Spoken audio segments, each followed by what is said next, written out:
In this segment today, we're going to be looking at the demand for labor. And to do this, you're going to need the handout that you can get using the link just above where you clicked on this video clip.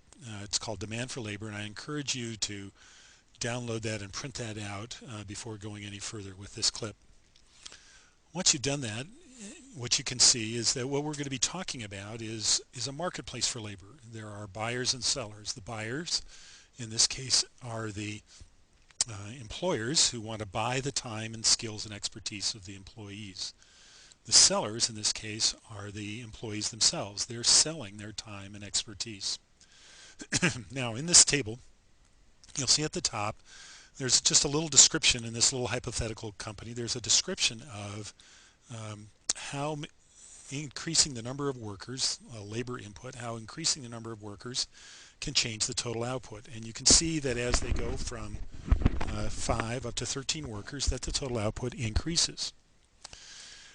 But as you might expect, having seen some other economic tables like this, the increment to the total output goes down.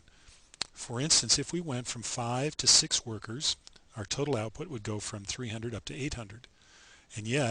And what that means is an increase of marginal product, or a marginal output of 500.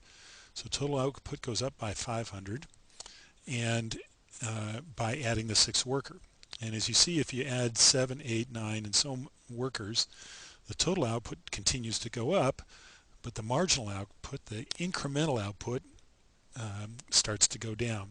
This is pretty typical in a lot of manufacturing settings. It doesn't mean that these last workers hired are bad or sloths or anything like that.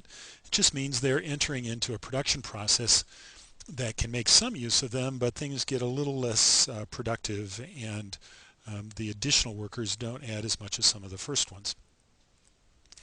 Now, the final, or the 4th column on the top of the page is what we call the marginal revenue product, and that's just the number of the marginal product multiplied by the $8 per product that we get as revenue.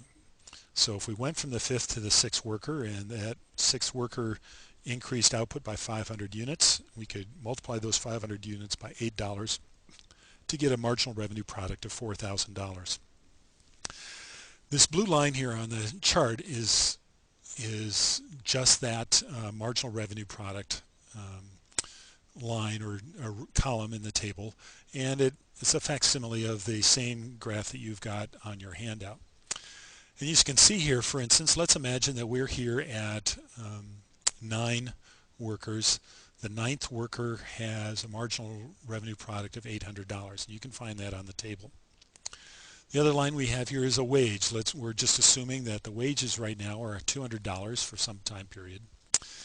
And now we can use this as an employer to decide how many workers we would like to hire. Well, let's say we're at 9, we want to go to 10. Well, if you're at 10, the marginal revenue product is $400. That's the value of the extra output that the 10th worker would be responsible for. Or the arrival of the 10th worker means output would go up by $400 worth of product. But we only have to pay that worker $200. So that's a good deal. We should go ahead and do that. We should continue to hire workers as long as their marginal revenue product is higher than their wage. Now let's skip over 11 a second. We'll come back to it, and let's go to 12. Should we go to the 12th worker? Well, the answer is no. The 12th worker only generates about $120 worth of new output, and yet we have to pay that worker $200. So it doesn't make any sense to actually hire the 12th worker. Where we'd say you'd actually hire is right up to and just before you hit the 11th worker. Let's say 10.9 FTEs or something like that.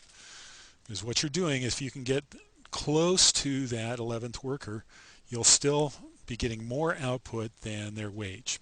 So we don't want to go any higher than 11. Now let's change the wage. Let me go ahead and change this line. We'll put it up to 400. I got to put the other end up too. And we'll change the label.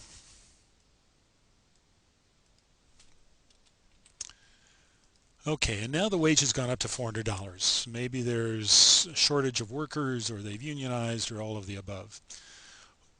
And as a result, wage has gone up. Now the wage is up to $400, and look, This employer now isn't going to want to hire any more than 10 people, doesn't want to go out to the 11th or 12th, even though before he was willing to hire up almost 11 workers. Now he's going to stop just short of 10 workers. Now let's think for a second what we've just seen. We saw the wages go from $200 up to $400.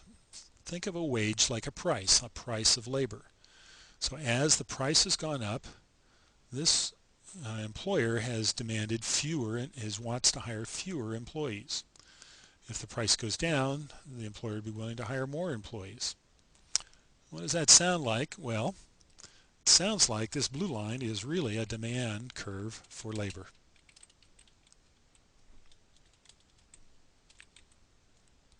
That's exactly what it is. It's just for this one employer, but it illustrates how employers will be sensitive to changes in price, i.e. wages, and as wages go up, they're going to want to hire fewer, and as wages go down, they're going to want to hire more.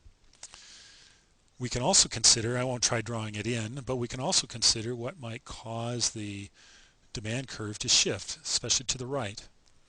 The primary reason why a demand curve might shift to the right is if somehow the workers became more productive. Maybe they got some new machines that made them more efficient, or maybe they worked out a new production process that made better use of their skills. If anything could increase the productivity of these workers, then what we would see is this curve would just shift over to the right, and that would then allow, even at high wages like $400, that would allow us to hire more people, because each of the incremental workers would be worth more to us if they were more productive. It's also possible for the demand curve to shift to the left. This could be if the workers decided they need more breaks, or maybe OSHA comes in and decides that they're working in a hazardous environment and requires that they use more safety equipment, which slows down their work. All of those are, of course, very important concerns, but when that happens, that causes the demand curve to shift to the left. Okay, so that gives us a starting point for thinking about the demand for labor. In our next segment, we'll look at the supply of labor.